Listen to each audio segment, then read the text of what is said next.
Hi, second grade. I hope you're doing really well this morning. I hope everybody's comfortable. I hope you have your book and I hope you have your beverage. We're going to get started on chapter 8 of the Boxcar Children. We're on page 83, so please follow along.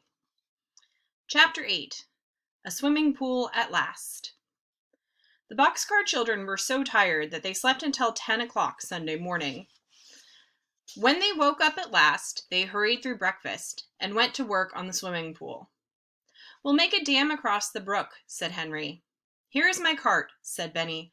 "I'll cart stones and logs in it." "Good for you," laughed Henry.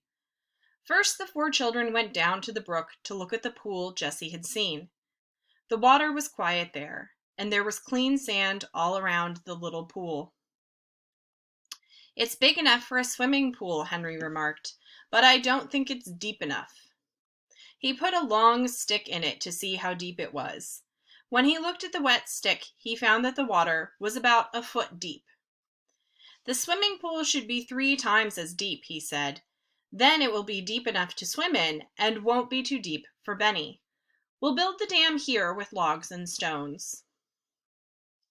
While the other children started the dam, Jessie washed all their stockings. "We won't want our stockings on while we are working in the brook," she remarked, as she rinsed them and hung them on the clothesline to dry. "So this is a good time to wash them." It was hard work building the dam, but the children liked hard work. Henry and Jessie pulled the logs to the brook, and Violet and Benny carried the stones, with the help of the cart. Now and then, Henry was called on to help with a heavy stone, but the 2 younger children carried most of them. "Splash the stones right into the water," Henry told them, "but be careful to keep them in a line between these 2 trees." The children watched with delighted eyes as the wall of stones under the water began to grow higher and higher. "The rock wall will help to hold the logs in place," said Henry. At last it was time to lay the logs across the brook. "Let's lay the first ones between these 2 trees," said Jessie. "Then the trees will hold both ends of the logs." "Good work," cried Henry, much pleased. "That's just what we'll do."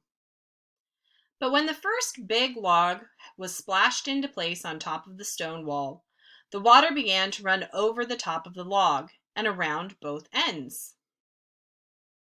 "Oh dear," cried Jessie. "The water runs around the ends every time. What shall we do?" "We'll have to put lots of logs on, with brush between them," said Henry. "We'll put on so many that the water can't get through." They laid 3 logs across, with 3 more on top of them, and 3 more on top of those. Violet filled her arms with brush and held it in place until each log was laid.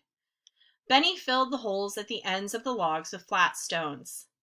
Such wet children never were seen before, but the hot sun would dry them off, and no one cared. When the 3 top logs were laid in place at last, the 4 tired children sat down to watch the pool fill. But Henry could not sit still as the water came higher and higher up the dam. "See how deep the pool is getting," he cried. "See how still it is." At last the pool was full, and the water came over the top of the dam and made another waterfall. "Just like a mill dam," said Henry. "Now the pool is deep enough for all of us to swim in."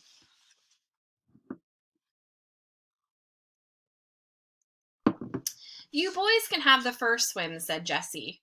"We girls must go and get dinner. We'll ring the bell when we are ready." The boys splashed around in the pool while the girls made a fire and hung the kettle of brown stew over it, stirring it now and then. Violet cut the bread and then got the butter, hard and cold, out of the refrigerator. When everything was ready, Jessie rang the dinner bell. This bell was only a tin can from the dump. Jessie had hung it on a tree with a string, and she rang it with a spoon. Then she got the ladle and began ladling out the stew.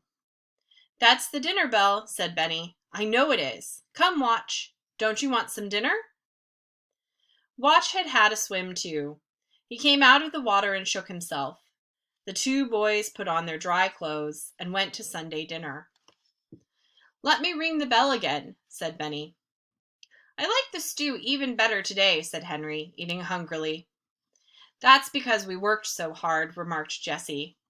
"Let's go for a walk in the woods this afternoon."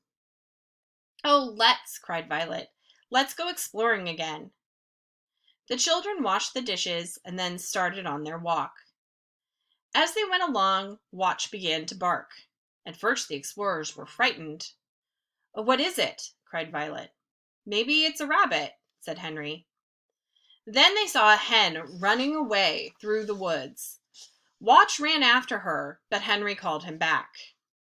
"Don't run after that poor hen," he said. "The hen had a nest," remarked Benny. "What?" asked Jessie. "She had some eggs in it," said Benny. "Come here and see." Jessie looked on the ground where Benny was pointing and saw a nest of 5 eggs in it. "A runaway hen," said Jessie.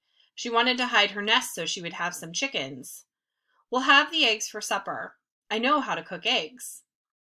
The eggs made a delicious supper. Jessie put them in a bowl with a little salt, and Violet took a spoon and stirred them as hard as she could.